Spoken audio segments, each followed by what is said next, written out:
दोस्तों नमस्कार। दोस्तों आज बात कर लेते हैं इस कोरोना काल के एक साल बीतने के बाद हम 2021 में कदम रख चुके हैं और उसके 2 महीने निकल चुके हैं। मार्च का महीना चल रहा है। इस बीच मैं आपको बताना चाहता हूँ कि इन एक सालों के अंदर 2020 में जो कोरोना काल का समय था, 2022 तारीख का दिन था मार्च का, जिसमें थाली गाली भी बजाई थी, थाली बजा दी हमने, ढोल बाजे तमाशे बजा दिए कोरोना काल में। मैं आज वो बात करने आया हूँ आज जो इस कोरोना काल के अंदर 80 करोड़ आबादी ऐसी है देश की, हमारे 130 करोड़ में से, जो मिडिल फैमिली को बिलोंग करते हैं और रोजमर्रा की जिंदगी से कमाने के लिए निकलते हैं और खाते हैं।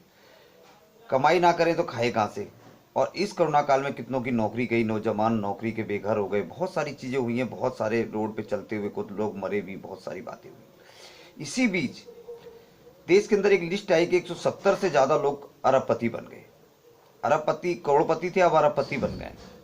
इतना पैसा कमा लिया उन लोगों के देश के अंदर, क्या कहें। इसी बीच हमने 5 नाम ऐसे निकाले जिसमें हमने देखा सबसे नंबर 1 पे है अनिल अंबानी, सॉरी मुकेश अंबानी, और दूसरे नंबर पर रहे गौतम अडानी। वही जो अडानी और अंबानी की बात करते हैं हम। इसमें लक्ष्मी रतन मित्तल साहब भी हैं और 2 नाम है। ये अरबपति बने कोरोना काल में, और जितने भी 80 करोड़ आबादी थी जिनकी नौकरियां गई, आप समझ सकते हो ये राजा साहब की देन है। मैं फिर वही ढीगरा फोड़ूंगा, सौगंध मुझे इस मिट्टी की, देश नहीं बिकने दूंगा, देश नहीं झुकने दूंगा।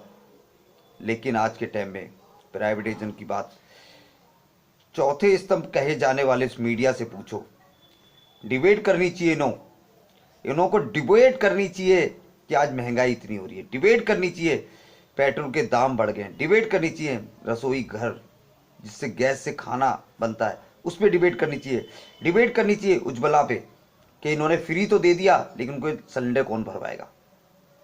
डिबेट उस पर होनी चाहिए। लेकिन गोदी मीडिया उस पर डिबेट नहीं करता है। डिबेट किस पे करता है? हिंदुस्तान पाकिस्तान। डिबेट किस पे करता है? पश्चिम बंगाल के चुनाव हो रहे हैं उस पर डिबेट है, उस पर वायर हो रहा है। 5 राज्यों में चुनाव है लेकिन भारत के गृह मंत्री सिर्फ एक राज्य के ऊपर पड़े हुए हैं, भारत के प्रधानमंत्री एक राज्य पे पड़े हुए हैं। उनको दिखाई नहीं दे रहा कि सिलेंडर के दाम सब्सिडी नहीं दे रहे, सिलेंडर के दाम इतने ऊंचे आसमान हो गए, 819 रुपए का सिलेंडर हो गया दोस्तों। पेट्रोल ये सच्चाई कहते थे मोदी है तो मुमकिन है, वाकई सच कर दिया उन्होंने कि 100 का आंकड़ा कभी पार नहीं होता था। एक जमाना था, जब 2012 की बात बता रहा हूं, कांग्रेस के टाइम की, जब 70 रुपए था तो सभी नेता से लेकर अभिनेता तक ट्विटर को हैंडल पे ऐसे टूट के पड़ते थे कि पता नहीं भूचाल आ गया हो। पर अब सब सो रहे हैं। डिबेट शिक्षा के पे होनी चाहिए, डिबेट सिलेंडर के दाम बढ़ जाए उस पर बात नहीं। लेकिन गोदी मीडिया के अंदर कुछ ऐसे काले कौए हैं बैठे हुए हैं, वो इस पर बात नहीं करते। और आज स्थिति ऐसी हो गई है महंगाई को देखते हुए कि क्या बताएं। सिर्फ उनको दिखाई दे रहा है पश्चिम बंगाल का चुनाव। तो दोस्तों सतर्क रहिए, अब इनको उखाड़ फेंकने का टाइम आ गया है। कहते हैं ना आपके पास एक ही ताकत है, वो ताकत है एक वोट की। और वो वोट आपका इतना महत्वपूर्ण होना चाहिए कि ऐसा बटन दबा दो इनको कि इनके चने, दांतों तले चने चप जाए।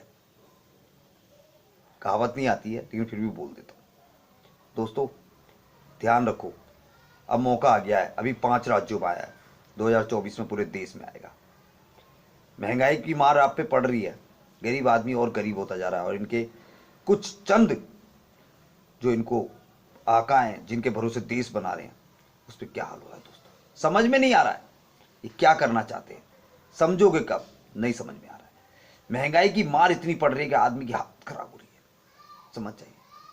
ज़्यादा क्या बताऊं दोस्तों, अगले एपिसोड में फिर बताऊंगा। आज सिलेंडर के दाम इतने बढ़ गए, गुस्सा बढ़ा जा रहा है, आपको बताऊंगा। ये उद्योगपति उद्योगपति और बढ़ते ही जा रहे हैं, बढ़ते ही जा रहे हैं, रईसी का आलम होता जा रहा है इनका, समझ में नहीं आ रहा। अडानी, अंबानी, मित्तल, पता नहीं कितने सारे लोग, 170 से ज्यादा की लिस्ट निकली है।